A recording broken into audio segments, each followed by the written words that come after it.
Amazing. Thank you. Wow.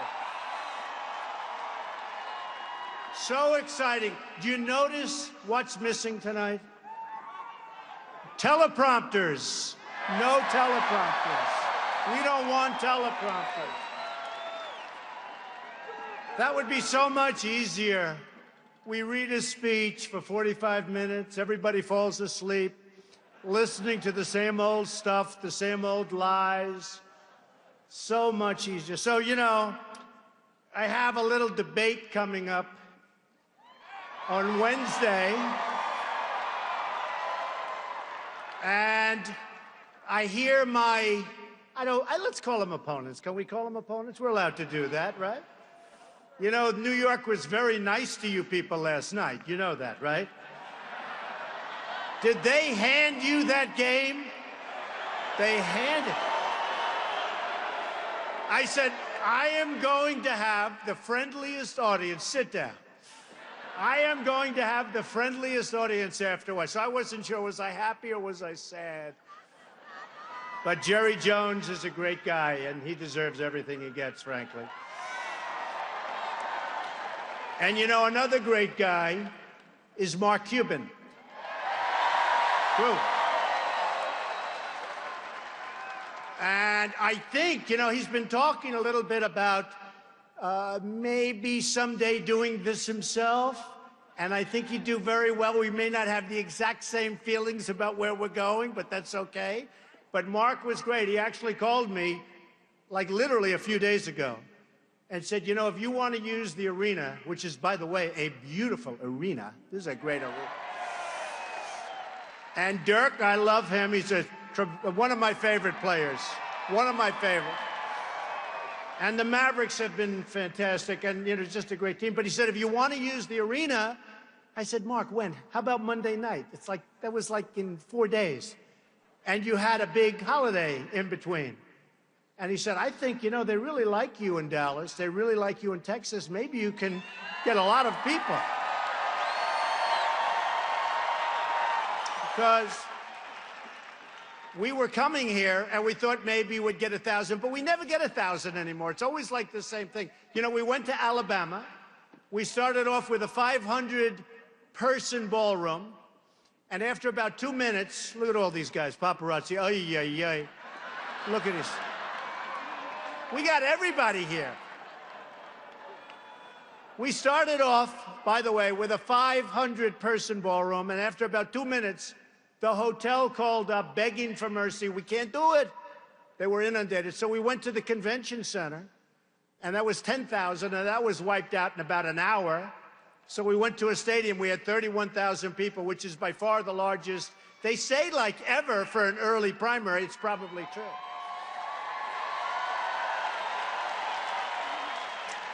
And this is sort of comparable. When I see these seats full up the top, can you people see me up there? I don't know. Man.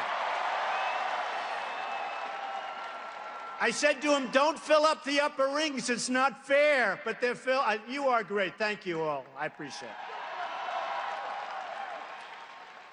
So I want to thank Mark, and I want to thank, where is Pastor Jeffress? He's around here someplace. What a good guy. Where is he? Well, come here. I love this guy. Come here.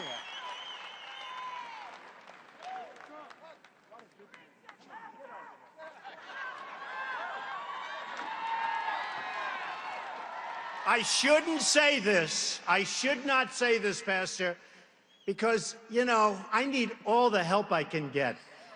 And I will say, I'm leading with the evangelicals big league, and I really want to thank you, because you've been so good. He said he may not be perfect, but he's going to make this country great. He's a leader. That's what we need.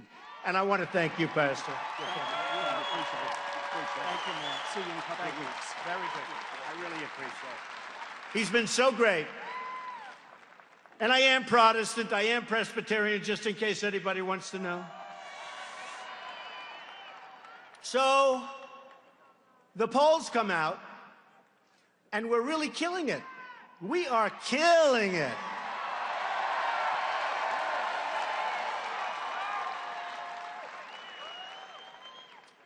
They mentioned a little while ago, Scotty, about the silent majority. It's back, and it's not silent. I think we should call it, maybe we should call it the noisy, the aggressive, the wanting to win majority. That's what it is. We want to win. We're tired of being pushed around by incompetent people. We're just tired of what's happening. We're sick and tired of what's happening. And it's going to change. It's going to change. But before I get to that, because that's unpleasant, but it's going to be pleasant, because I finished a speech last week, and I have to say, we're going to have so many victories that at some point, they're just going to be coming out of your ears. Oh, I have to be careful what I say about coming out of somebody's ears. Have to be careful. Nose, ears, eyes, those are the only places I'm talking about. The only. But we're going to have so many victories, and they're going to be great victories. And we're going to have them all the time, because we have an amazing country. We have a country that is dying. They just want to have victory. We don't have wins anymore. We don't have it. So, the debate. I hear they're all going after me. Whatever. Whatever. No, I hear it. Everybody, you know, all these geniuses, the talking heads, and some are great. Actually, some have come around. You know, at the beginning, 3-4 months ago, well, he's just doing this for fun. He's doing this for his brand. I need this, like, for my brand, okay? But he's doing it for his brand. One person, a real loser, said, he's a clown, he's a clown. Now they're saying, oh, how do we stop this guy? No more clown. I haven't heard the word clown in a while. Tell you, they don't use that word anymore. They don't use it. There's a group of pundits out there. I don't think they're smart. I think they pretend they're smart. You know, they wear the heavy glasses, and they look, and they look. I'm not talking about Perry, who happens to be a nice guy. Really. He is a nice guy. But he came after me hard, didn't he? Yeah. You know, I had dinner with him a couple of years ago. I thought he was terrific, and then he came after me very hard. And you know, I gave him a really good, I said, it's sort of easy. When somebody drops out of a race, I'm going to say good about everybody. Everybody.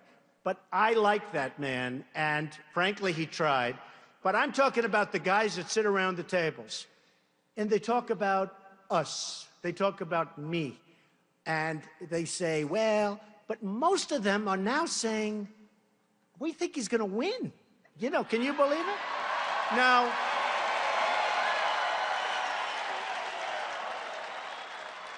we still have a few out there. The hatred is so incredible. It's so incredible. Absolute hatred. I watch some of these guys, like this guy. Should I mention names?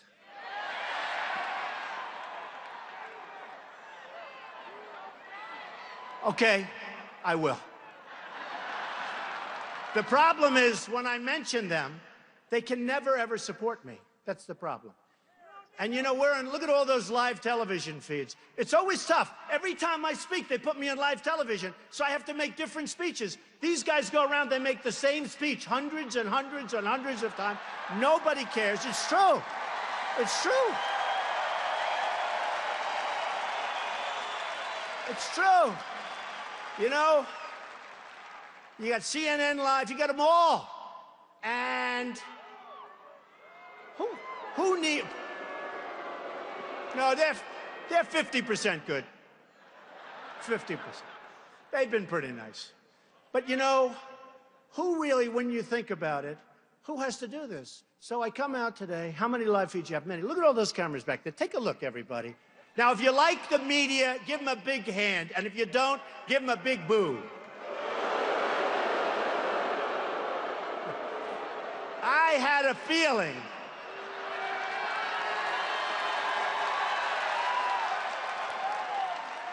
You know, the truth is, there's some really great people. I'm dealing usually in the world of financial. That's easier. It's like numbers.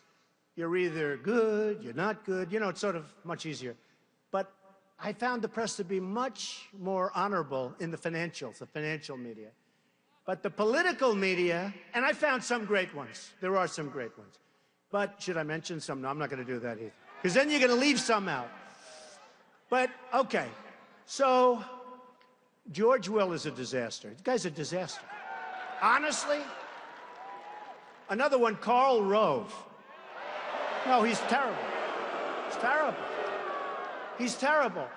He still thinks that Mitt Romney won. He's still going around saying, I think he won.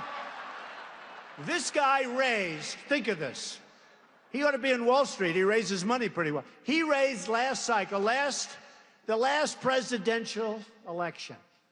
He raised $434 million and didn't win one race. Can you believe that? Can you believe it? And I understand it because I saw some of the commercials that he made. I saw a commercial he made against Barack Obama. And I called up, I said, who did that commercial? It's one of the best commercials I've ever seen. I got to use that firm. They're phenomenal. But I didn't realize it was against Obama. It was so good for Obama. That was the one with Germany and this. Remember, do you want a rock star? Do you want a... I said, he's not a rock star. We have an incompetent president. This is not a rock star. We have a president that doesn't know what the hell he's doing. So Karl Rove, every night, you know, some of these guys like George Will and Karl Rove and a few others, but those I mentioned, they're like anybody in the real estate business, right? A couple of us. I love real estate. Let me just tell you, one of the great people in sort of the, Andy Beal Bank. Stand up, Andy. Stand up. Come on, he's a shy man. He's only worth about $6 billion. He's a great guy. He's been a great friend of mine. I don't want to borrow any money from him because he expects it to be paid back in full and on time. Right, Andy? But you look at some of these guys, and they're like boilers, okay? Real estate. They're like boilers. Bill O'Reilly the other night said, and Bill O'Reilly's a good guy, great guy. He is a good guy, great guy. Although he's tough, and he's tough with me, that I can tell you. Some people say, how can you say he's a great guy, but he's fair? But I saw Karl Rove on a show the other night, and the name Trump came up, and you could see it was like a boiler ready to explode. I think the guy is a total incompetent jerk. But him, and there are others. But I would say this, anybody that gives him, Karl Rove, and others, the group of losers, anybody that gives them money, you're losers yourself. Doesn't make sense, because they don't know what they're doing. So the polls come out, and everybody's surging. But Trump, they don't want to say I'm surging. I went up to 40% today in New Hampshire. You saw that. 40%. Second is, I think, 11 or 12, right? 11 or 12. And I won't mention names, because he's actually a nice guy. I'll mention names. Why shouldn't I? Should I? Yes. Right? It's Ben Carson. He's a nice man. I think he's in second place at 11 or 12%. Now, I'm at 40, and it's actually 41, but they don't want to say that. They don't want to give me the little benefit of a couple of... You know, if I'm 40.9, they'll say I'm at 40. Do you understand that? So Ben Carson, good guy, I think he's 11 or 12, and they're saying, Carson, here's the headline, Carson surging. I said, what about me? Where's my name? I'm at 40. Where's my name? It's unbelievable. Do you know where my name is? They don't know where my name is either. By the way, can you see in the back? They have the best view. Can you see it's really my hair?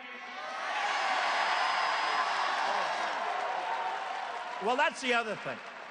I mean, I get killed on that. I had an article recently. It's true. They have the best view. They know. not that bad, right? I mean, I have friends, it's over. I have many friends, the hair is over. But I had the article the other day, a great article. They said Trump is a financial genius, right? They said all good things. They said he's doing great here. But they said he wears the worst hairpiece I've ever, the writer said this, wears the worst hairpiece. And I said, that's terrible. So I can't show the article to anybody, even though it was a good article. But in the polls, it's been so amazing. We started off, and everybody said, you remember this, I won't run. I won't run. And I said, why are they saying that? I'm telling you, I'm going to run. NBC came over, and as you know, and I like NBC. You know, for years we had The Apprentice, who was a tremendous success, one of the great successes on television. And the head of Comcast, I'll just tell you, his first name is Steve, and he's a phenomenal guy. Steve Burke, one of the great people, a great, great guy and a great manager. He came over with a group of people from NBC. Steve's one of the, he's the head of Comcast. And they said, we're going to renew The Apprentice. And by the way, it's a lot of money. Did you see in my certified financial statement what I made with The Apprentice?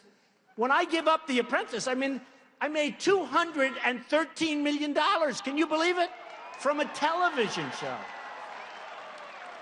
And I had these announcers say, oh, no, I think he only made $1 million. And guys like Joe Scarborough, who's a good guy, right? Yeah. He said, no, he's got a primetime show for years. I mean, it's got to be. Anyway, when they checked it, 200. So NBC renews The Apprentice. And I told them, don't do it, because I'm running for president. I'm going to make our country great again. Don't renew it. Now, if I make $213 million over a, run of 12 years or whatever, that's a lot of money. Even for me, it's a lot. That's a lot of money. That's pretty good, right? Considering it's not my main business. But I made this money, and the people come up and they say, oh, well, we're going to renew it anyway because he's not going to run. So NBC renewed The Apprentice. They announced that they renewed it. They said that Donald Trump will do another season, and I told them not to do it. Then I told them that I'm not doing it again. And they went in the upfronts arena, and they were so angry at me. They were so angry. But you know what? I give up a lot when I do this. I give up a lot. I miss all of these deals. I love my business. I love what I'm doing. Andy can tell you that. Tom Benenson can tell you that. I love Club Corporation of America, by the way, in case you have never heard of Tom Benenson. But I lose a lot. Not only I don't do The Apprentice and get paid a fortune, it's also I lose opportunity, all these deals. I have a deal in China. I have deals all over the place that I could do. Boo, boo. But it's true. It's like picking up a check. It's like picking up a check. But I give up a lot. When a politician, all talk, no action, politician runs, what do they give up? They give up nothing. They run. You know what? They run, they lose, they win, they don't care. All they want to do is be reelected or run again if they fail, right? With me, it's a whole big deal. It's a whole big deal. And I'm self-funding my campaign. I'm not taking all of this blood money. Not doing it.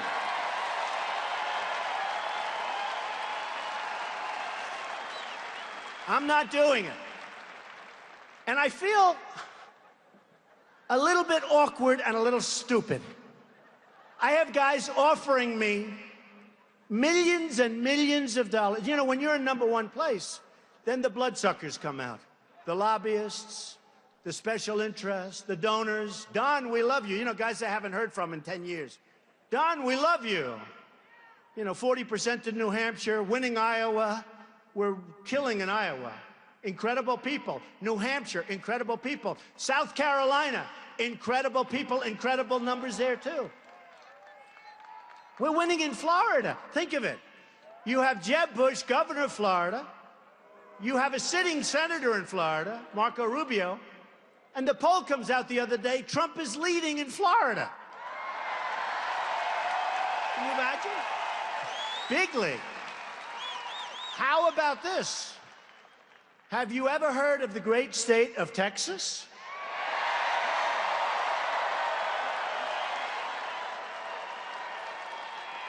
Leading in Texas. How does that happen? So it's been an amazing period of time. I've never experienced anything like it. And I've been well known for a long period of time. That's why I got chosen for The Apprentice in the first place. And in fact, I don't know if you just heard, they called me up today, NBC. Couldn't be nicer. You know, they finally calmed down. I settled my lawsuit with them. Did you hear? Did you hear? Yes, she heard. I settled my lawsuit with them last week. A lot of litigation, settled it. They couldn't have been nicer. And they called me today and wanted everything, you know, they want me on their side. And I am on their side, because I really like the guys at NBC. And they have announced, or will soon announce, you know who's going to take the place of Trump? Arnold Schwarzenegger. Good, right? I think it's a good choice. And he's a friend of mine. And I approve it 100%, and I'm with him 100%, and I think he's going to do great, and we'll raise a lot of money for charity. You know, I'm still in there because I have a big chunk of it. A lot of people don't know that. These are minor details. But I think Arnold is going to do great.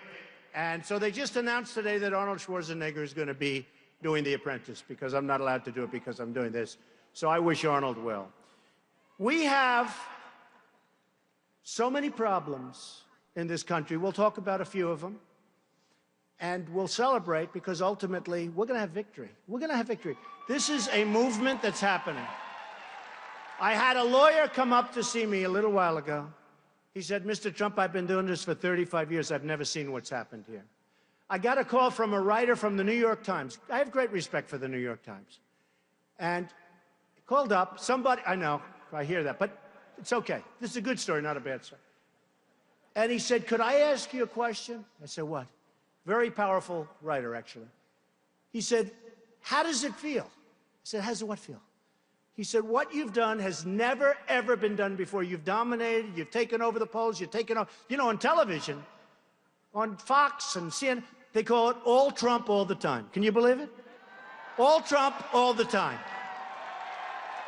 And by the way, their ratings are through the roof. If they weren't, they wouldn't put me on, I'll be honest with you. It's a very simple formula in entertainment and television. If you get good ratings, and these aren't good, these are monster, then you're going to be on all the time, even if you have nothing to say.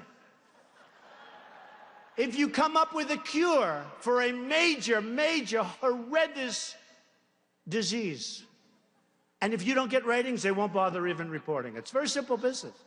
It's very simple. So we've gone on, we've had a lot of fun, and now it's time to really start, because this is going to happen, I'm telling you. I'm not going anywhere. Somebody said, today,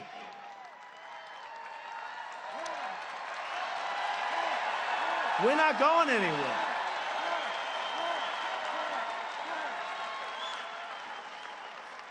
Somebody said today, you've done so well, you don't have to go any further. I said, are you crazy? You know what? The writer at the Times told me. He said, it's been amazing what you've done. I said, but I haven't won. We haven't won anything. What if I won? I mean, I'm having fun and all, but I haven't won. There's been no victory. He said, it doesn't matter. What you've done is incredible. You have won. I said, you're wrong. Unless I win, it's been a waste of time for me, folks. I'll be honest with you. It's been a total waste of time. I really mean that, too. We should have won. Thank you. He said, you will win. We should have won last time. Mitt Romney let us down. I mean, he let us down. He let us down. You know, one of the things that I'm really happy about, I'm surging, they said. Can you believe this one? I'm surging with women. Can you believe it?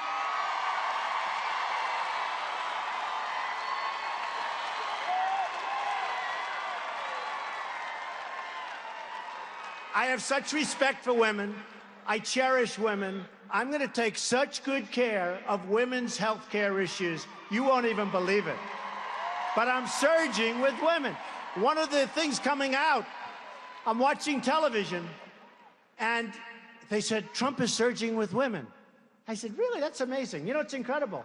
I'll make like statements because, you know, Carly's giving me a little bit of a hard time, even though her poll numbers are horrible. She's the one. She was another one.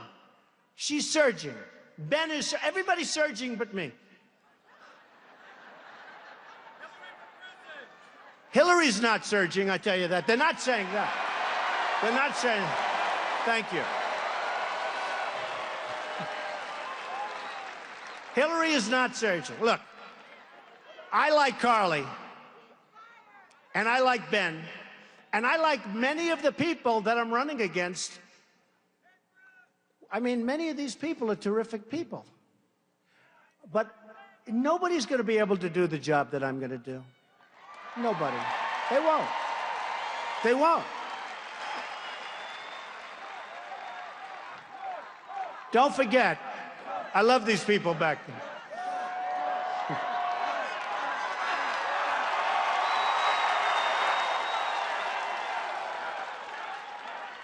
But they won't. I mean, what I do is I do deals. I deal.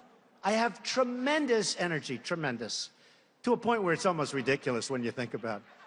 But we need somebody with great energy, with great passion, with great deal-making skills. And we need a closer.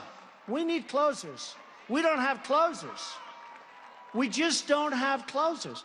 And honestly, they're not deal people. I'll tell you, they're good at raising money for their PACs or whatever the hell they're not supposed to do that, but most of them are doing it anyway. It's illegal as hell, but I think they're doing it anyway.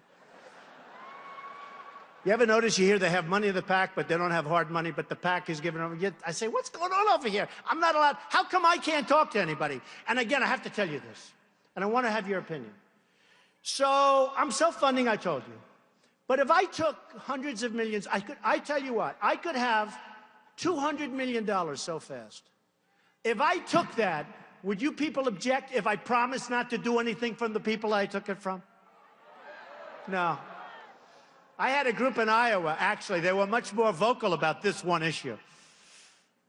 And they stood up, no, the place, I mean, I realize how important it is. Putting your own money in, because, you know, I'm telling people that Jeb, nice guy, really a nice guy. Jeb,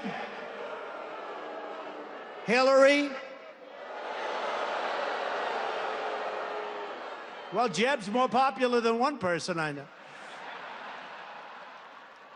But all of them, I don't want to go through the names, they have money put up in PACs or hard money, whatever, wherever the money is. Believe me, I was the king. I was the king.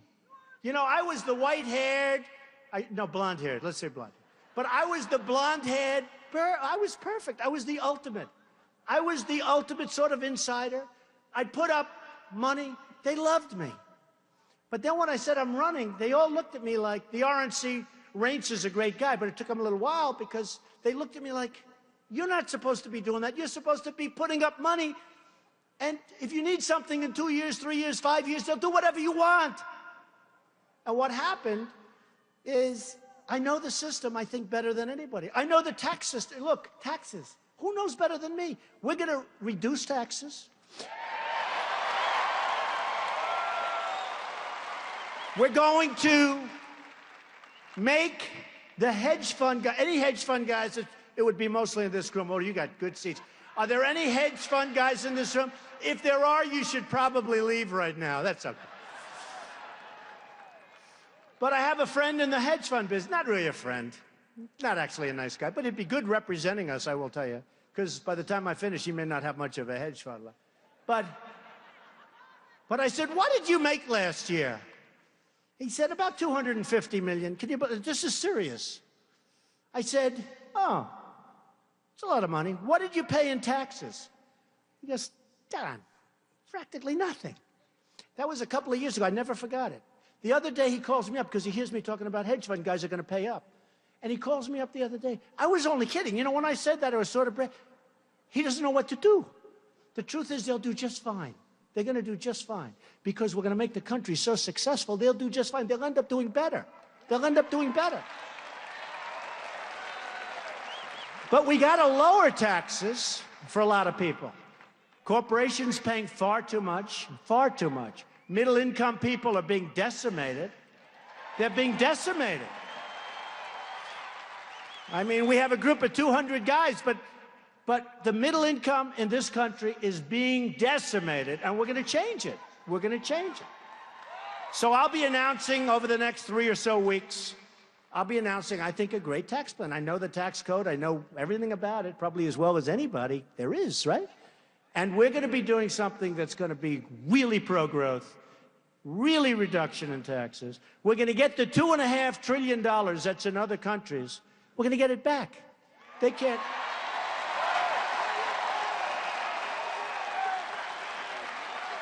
No, we're going to get it back. And, you know, you have corporate inversion. Does anybody know what that means? You know, in the old days, people might leave New York for Texas, or they may go from New Jersey to Florida or whatever. It's not that way anymore. Now they go from this country to other countries. And they go for two reasons: lower taxes, lower labor, but lower taxes. You have countries that want to charge them nothing. So they take these companies, and these guys, they make a fortune. They have no real loyalty, in many cases. They have no real loyalty to the United States. They want to show a good profit and loss statement. So they take and they go to another country, and all of a sudden their numbers look good. And they can't bring their money back in. And by the way, for 2.5, 3 years, I've seen every politician agrees that we should lower the tax on bringing money, because it's so onerous that nobody in this room would bring that money back. Everybody says it. For 2.5 years, the Democrats, the Republicans, the liberals, the conservatives, everybody, they can't make a deal. They can't make a deal. We have a government that's really messed up because we don't have a leader at the top. A right leader could get it done.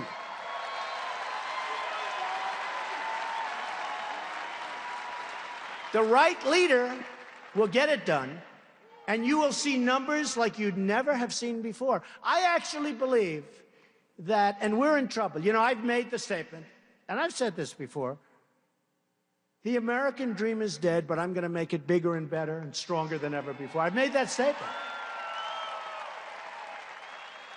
And I'll tell you what happens, and it happens a lot.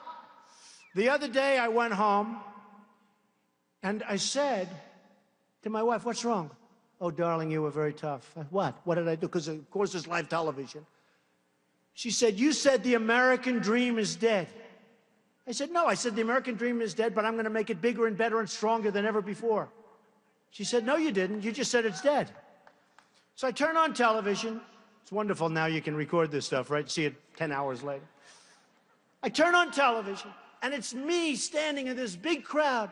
"The American dream is dead." Clut. I said, "Oh." Horrible. Great book. Again, the dishonest media. You know, I went ballistic. I was so angry. But the American dream, it's going to be better. I'll tell you what, we can make it better than ever before.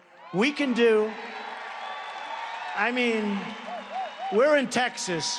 We can do things with oil and gas that will be unbelievable. Unbelievable. Unbelievable. Try sending your oil outside of the boundaries of the United States. How ridiculous. And we're sitting on top because of technology. We can be the #1 energy producer in the world. Right here in the United States. But we have archaic laws. We have, everything's wrong. And I have so many friends in the energy business. They're great people. They're working. They're not as rich as they were about 2 months ago, but these are minor details. They'll be fine. But we can do things with energy that will be so, so incredible, which is great for Texas, but it's great for the country. It's great for the country.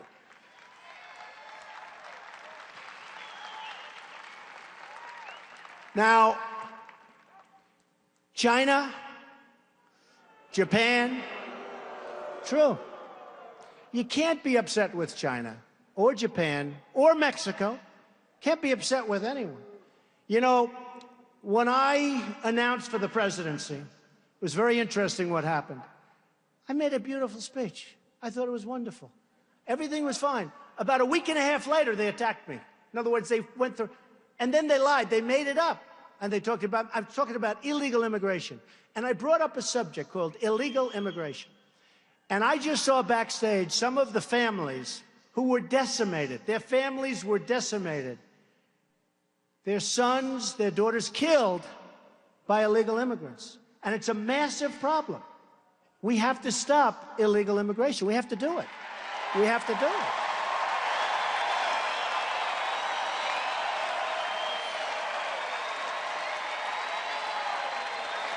Have to do it.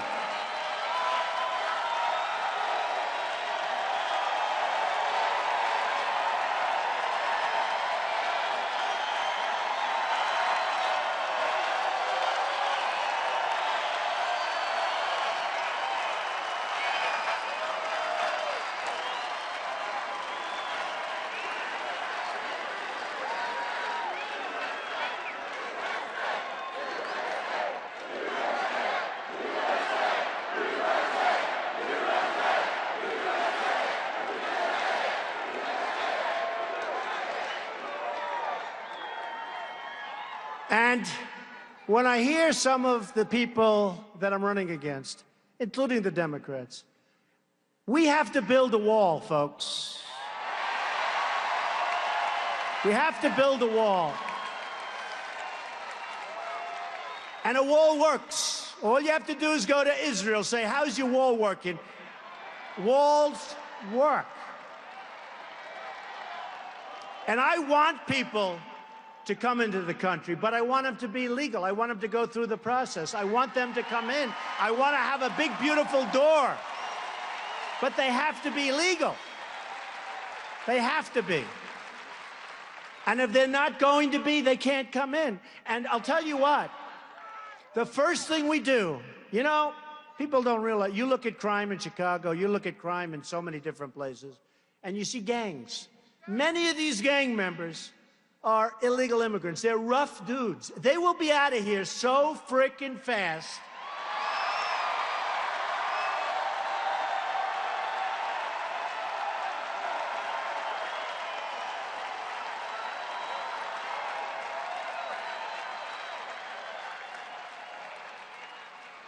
And I think a lot of these countries send them in here because they don't want them. Because what do they want them in prison for 40 years?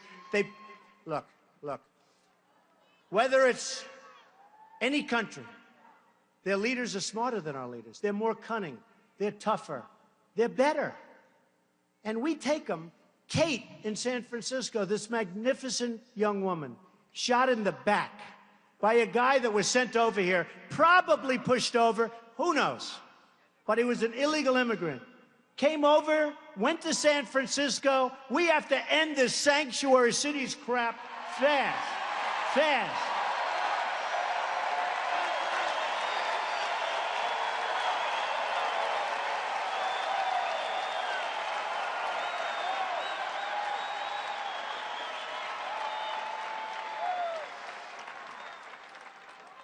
So he admits he's guilty. Now he's got a lawyer.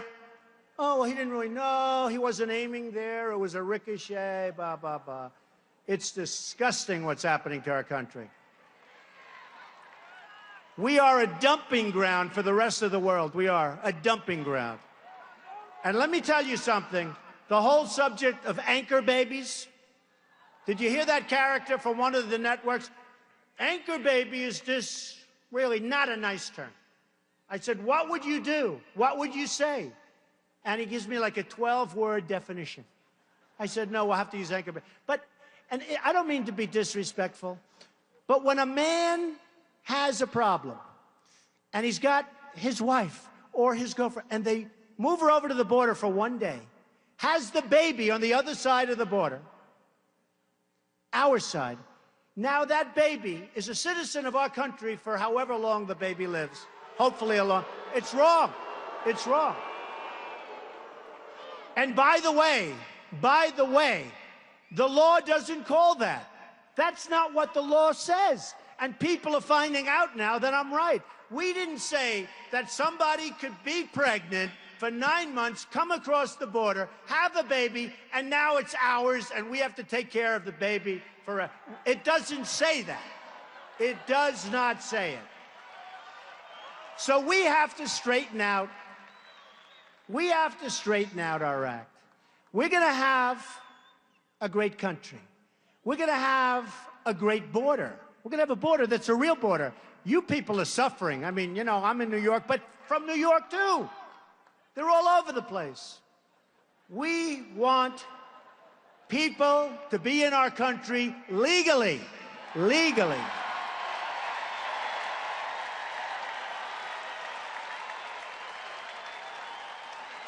And we want great people, too. We want people of achievement. If you go to Harvard or Stanford or the Wharton School of Finance or any of these schools or Yale, and you're the top in your class, you graduate, you want to stay in the United States and you want to have your career here. You can't. They throw you out. They put you back in China. They send you back to Mexico. They said, those are the people. We need those people. We need them in Silicon Valley. We need them in Manhattan. We need them in Dallas. We need them. Why are we throwing them out? They want to be in this country, and we throw them out. So we have so many things we can do. So many things we can do. Now, I'll give you a little thing that happened the other day. I made a speech on behalf of the Tea Party. And by the way, the Tea Party people are fantastic people. Okay? They are fantastic people. They love the country so much. And you talk about people that get decimated. They just get decimated by the media. These are fantastic people. They love this country. These are the people that we want. But I look at what's going on, and I look at what's happening, and I made a speech in Washington the other day for the Tea Party. And your senator, too, by the way, Senator Cruz, who happens to be a good guy. Good guy. Now, if he comes out and attacks me on Wednesday night, I will take it back immediately, okay? But he is a good guy. So I'm standing there, and the Capitol building has this massive scaffolding around it, right? Have you seen it? Massive. I said, man, that's a big deal. As a real estate guy, the thing I do best is build. Hey, wouldn't it be good to have a president that really knows how to build? Like, I'm so good at it. Infrastructure, roads, airports, highways. I could do it for a fraction. You know, I'm building the old post office on Pennsylvania Avenue. Under budget, ahead of schedule. Can you believe that? And I got it from the Obama administration. And everybody else wanted it. Which I still haven't figured out, actually. But it's going to be a great hotel. But they're doing the Capitol building. And it's got massive, massive scaffolding. And we're having, in 2016, you know, we're going to have a thing called, like, an election, right? And they say that this massive scaffolding, I heard this the other day from a construction firm that's involved in the job, that this massive scaffolding, they want to have it for the inauguration. Wouldn't that be nice for me? But they want to have all the scaffolding down, but they can't do the work because they don't have enough time. They have so much time. What are they doing? Caulking, pointing, fixing, structure. What the hell are they doing? It's not a big deal. So they're going to take all of the scaffolding down, pay millions of dollars to do that, millions. And then after the inauguration, they're going to put it back up again and pay millions of dollars more. You believe that? Right? Now I say, do it simpler. Get them to work faster. Do you agree? I like the idea. No. I like the idea of the scaffolding being down when they're swearing me in. I do. I don't want to see all this scaffolding all over the place. I want to see that beautiful rotunda. I want to see it. I love it. Such a beautiful building. But you know what? I told them, I said, why don't you just move faster? Work faster. Get it done. So you take it down, you don't have to put it up. They said, we never thought of that. Believe it? But they're going to take it down. They're going to take it down. I hear the contract's order. So they're going to take it down, then put it back up. Can you believe this? So let me tell you, I'm going to save my first money for the United States. If I win, I will let the scaffolding stay up, okay? All right? I'll let it stay up. We'll save millions of dollars. So in the pictures, they'll have some scaffolding.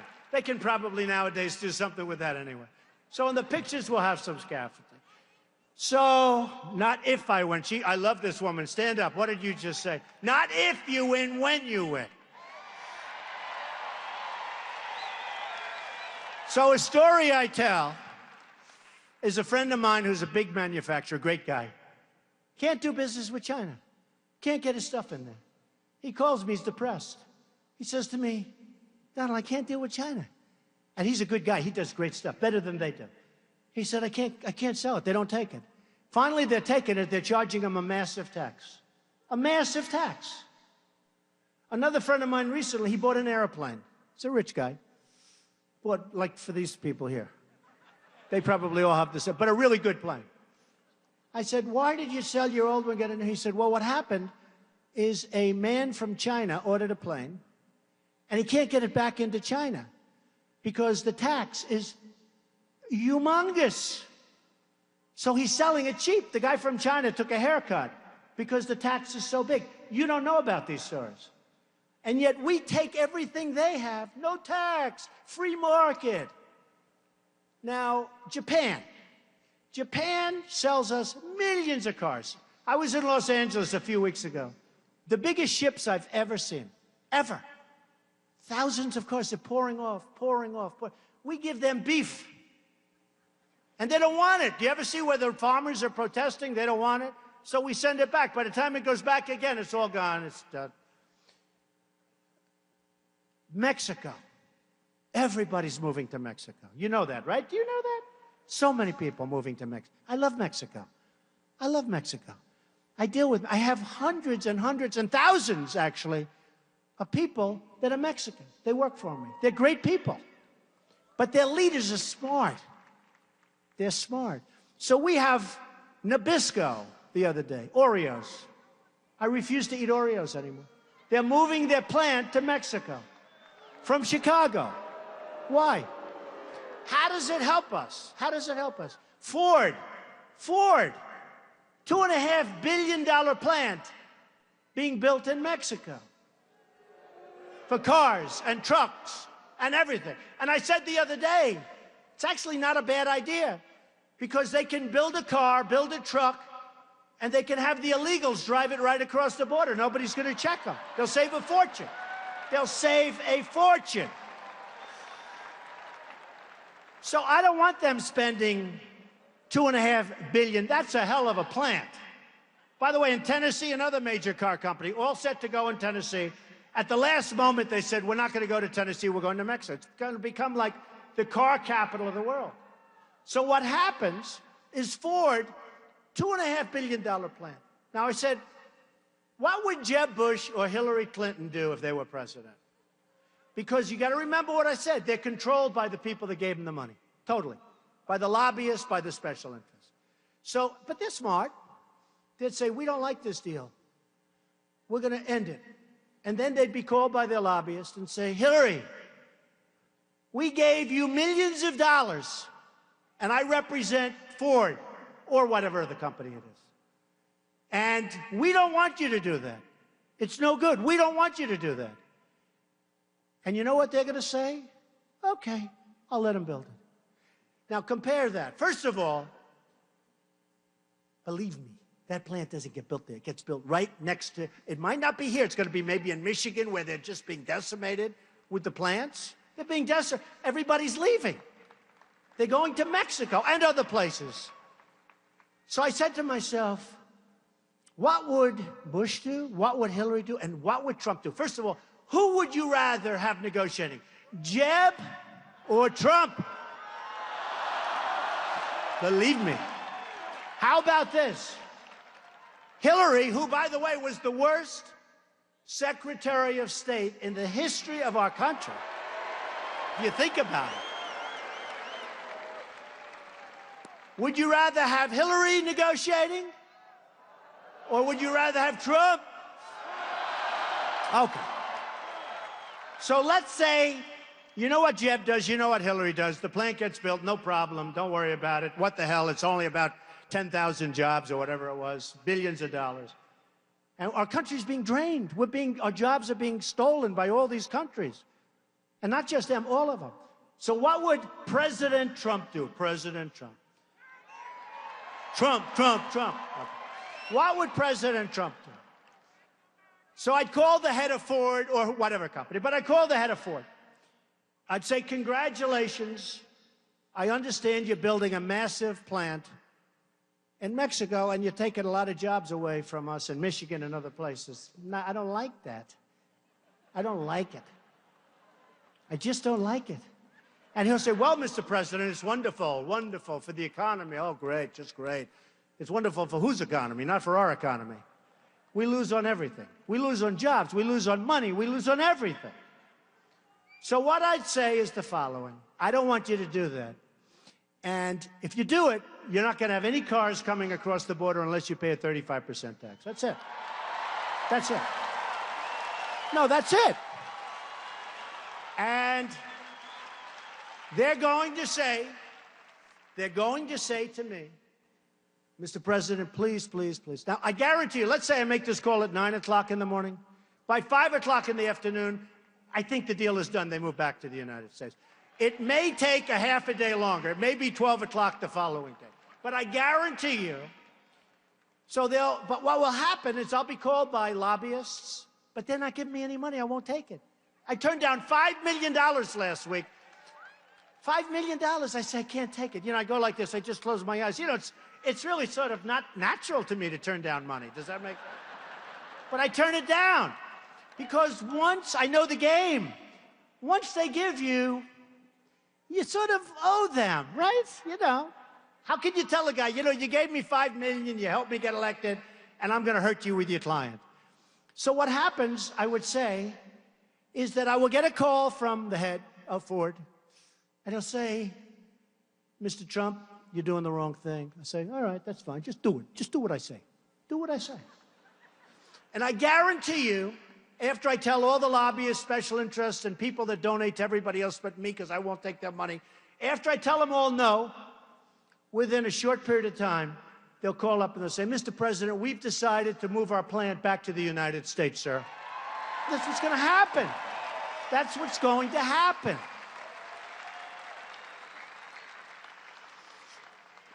So just a couple of more points, and, you know, it's depressing. Isn't it depressing?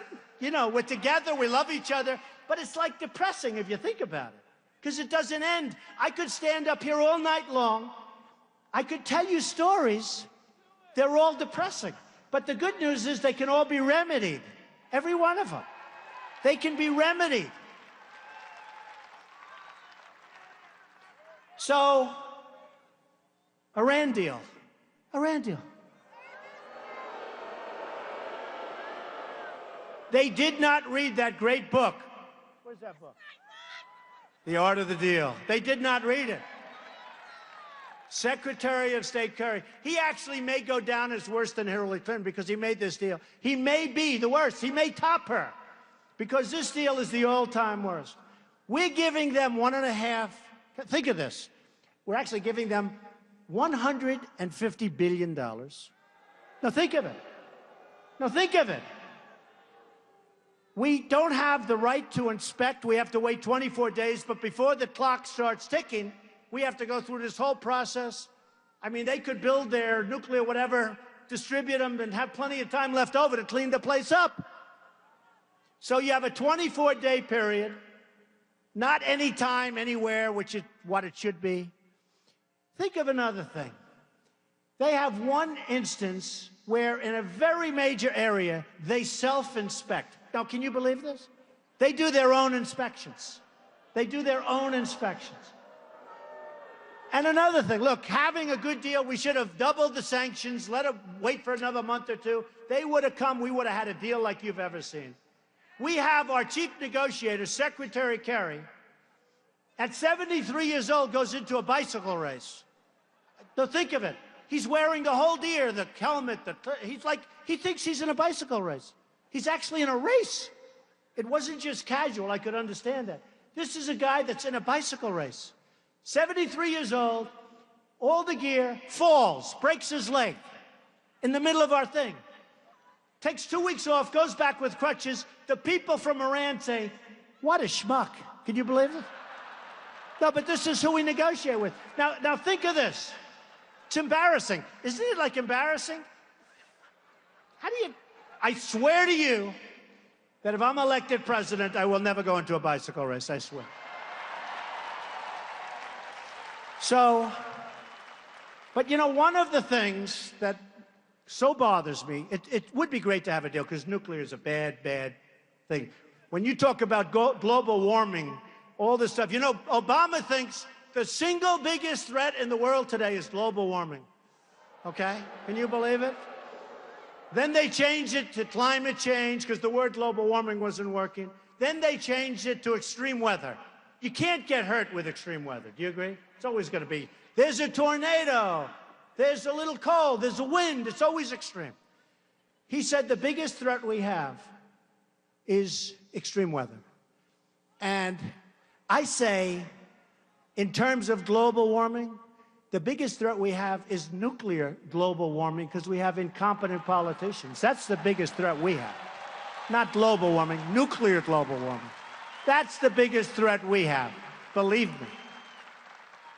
So, with Iran, believe me, if I get in, you know, I'm a person, I believe in contracts, but boy, this one barely, I will police that thing, that horrible. I buy a lot of, I buy people where they go down the tubes. I buy bad contracts. I love to buy bad contracts, then I make them good. But I'll take that contract. I will do a number of those guys, and I'm telling them up front, we will do a number that will make you very proud. We're going to end up with a good deal one way or the other. One way or the other. And before I ever, if I win, in that little period before I take office, you know what I'm going to say. Our prisoners, those prisoners that Iran has, that should have been let go 2 years ago and should have never even been prisoners, one of them is a prisoner because he's a Christian. He's a Christian pastor. One's a member of the press. You have a military. This is the most incredible thing. Another's a journalist. So it was 3 people, but then they took another one. So now it's 4. Now, Secretary Kerry and President Obama, when asked about why didn't we at least get our prisoners back, we got nothing. They're going to be a rich terrorist state. They are going to do numbers throughout the world. We're fighting them in Yemen. We're fighting them in so many different places. They didn't want to bring that up either. But when they said, why didn't you get our prisoners back? They said, we didn't want to complicate the negotiation. Think of it. Think of it. So what I said is very simple. If you had the right messenger, not Kerry, not Obama, if you had the right messenger, that messenger, let's say it's me. And by the way, I know the greatest negotiators in the world. And you've heard me say it. Some of them are horrible human beings. They're miserable, disgusting people. Who cares? Who cares? Who cares? They're phenomenal, natural negotiators. Andy knows what I'm talking about. These people are so tough and so ruthless and so brilliant. Now, the Ford deal is too easy. I just handle it, no problem. I don't want to waste anybody's time. That's too easy. But I know the toughest guys in the world. Toughest, smartest negotiators. I know people that are great. I know people that are overrated. Won't use them. I know people that you never heard of that are better than all of them. I know the toughest guys and the smartest guys in the world. Carl Icahn called me. Carl Icahn's a great guy, very successful. If I put Carl Icahn in charge of trade with China, believe me, we do great. And you know, believe me, instead of the people that we have that are political hacks, you know who's negotiating for us? Political hacks. Political hacks. I asked for some numbers today before I came here. I said, what's the United States trade deficit with China, Japan, and Mexico? Now listen to these numbers. With China last year, we had a trade deficit of $343 billion. $343 billion! That's gone on for many years. You ever have a business that's no good? What do? You close it up, you start all over. You forget it. $343 billion. With Japan, we're doing much better. It's only $67 billion. I call it that we're losing. Okay? Trade deficit. $67 billion. They send us so much, we send them practically nothing. Now, here's the beauty, Mexico. So Mexico, again, I love the people of Mexico. I respect the leaders. But they're too sharp. They're too good. So everyone said they won't build a wall. Because I said, I'm going to build a wall and Mexico's going to pay for it, right? Right? And all of these weak politicians, they're weak people. They're weak people. They won't pay for it. I watch it on television. The idiots like Karl Rove. He said Mexico's going to pay for the wall. George Will. Mexico won't pay. Okay, think of this. First of all, this is going to be a wall. This isn't one of those deals where they jump over it. They go to Home Depot, buy a ladder, jump over the wall. This is this is a Trump wall. This is a Trump wall. This is a real wall.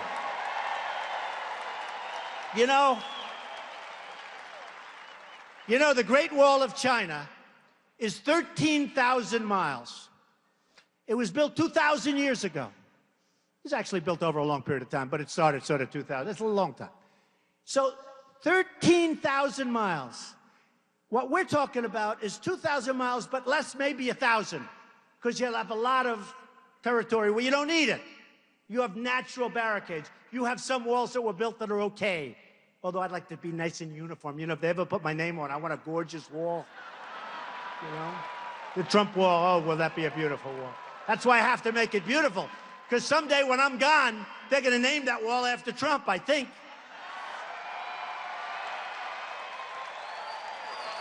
But I listen to these guys, and they say, how stupid. I listened to them today. Some politicians up, Trump will never be able to afford the wall. We can't afford it. It's too expensive. It's peanuts. It's peanuts. It's nothing.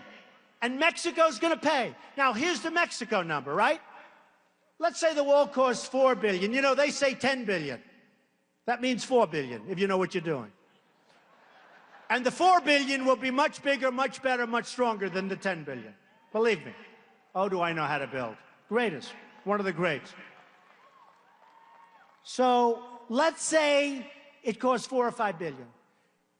Our trade deficit with Mexico is $53 billion. So $4 or $5 billion is peanuts. It's peanuts. Mexico is going to pay, and they'll be happy. They'll be happy. Now, look, if you have some dumb politician negotiating, I agree they won't pay. But when you have Trump negotiating for you on your behalf, they will pay. 100%. 100%. And they'll be so happy. You know, the world rips us off and they all hate us. China hates us. Russia hates us. Mexico hates us. Japan hates us. Everybody hates us, and they're all winning. I'll make it so we do well with these countries, and we'll actually have a better relationship. I have the biggest bank in the world from China in my buildings. They just renewed their lease. I said, really? Oh, yes, we respect you so much. But they just renewed their lease for 10 years. They will do what we want, and we will do great. Couple of other things. Obamacare, we're going to repeal it, we're going to replace it, we're going to get something great. Repeal it, replace it, get something great.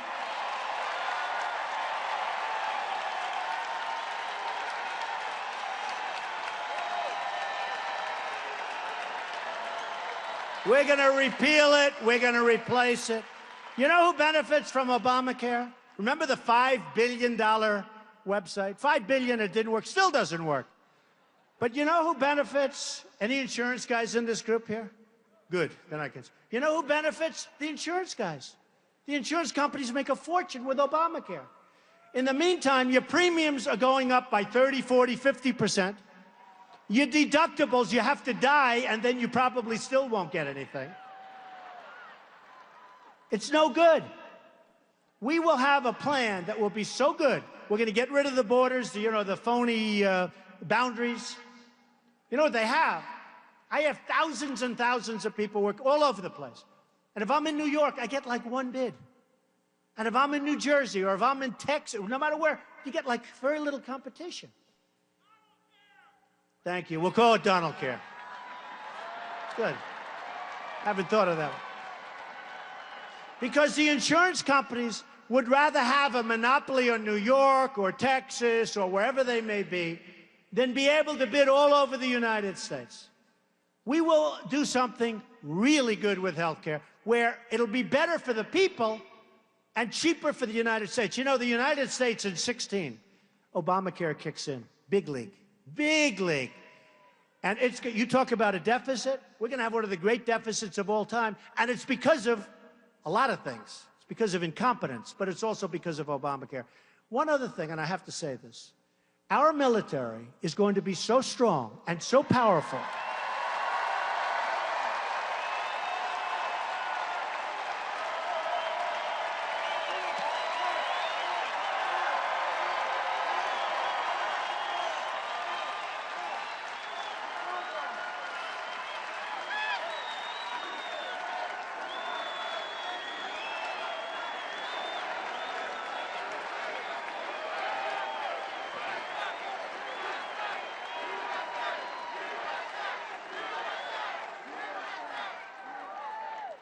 Our military is going to be so strong and so powerful and so modern. The technology, we have it. But it's not working. We're not allowed to use it. Nobody has any fear. Not that I want to use it. I want to make it so strong, so powerful that we never have to use it. We never have to use it. We send our best equipment to our chicken allies, the people over there. One shot's fired in the air and they give it up to the enemy. And they have better stuff than we do. They have all the brand new stuff. The Humvees with the armor plates. 2,300 Humvees. 2,300. I thought I misread it. How could you have 2,300? Armor plated, the best. If our wounded warriors, who are the best people in the world, if our wounded warriors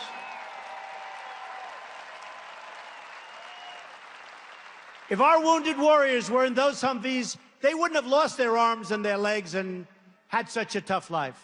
These are the greatest people. So we're going to make our military so strong and so powerful and so great, and the world is going to respect us again.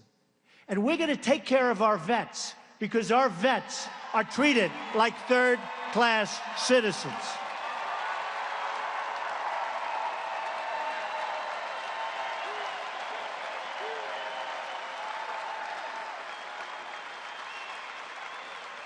Our vets are our greatest people, and we're going to take care of our vets.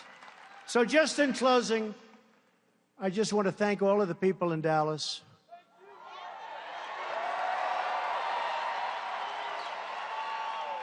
You're amazing people, and it really is. I mean, it's fun to be here. It's fun. There's such energy in this room. And I will tell you that we are going to fight hard. We're going to negotiate tough. We're going to do fantastically well. We're going to put our people back to work. We're going to get rid of all these ridiculous, everything's it's so bad. We're going to get rid of the regulations that are just destroying us all up. You can't breathe. You cannot breathe. You are going to be, if I'm elected president, so proud of your country again.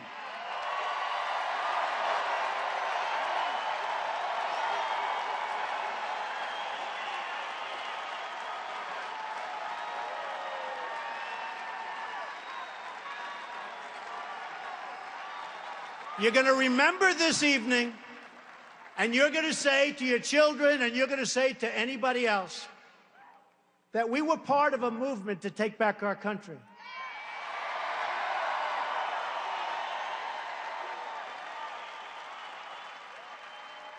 And we will make America great again. Thank you. Thank you. Thank you.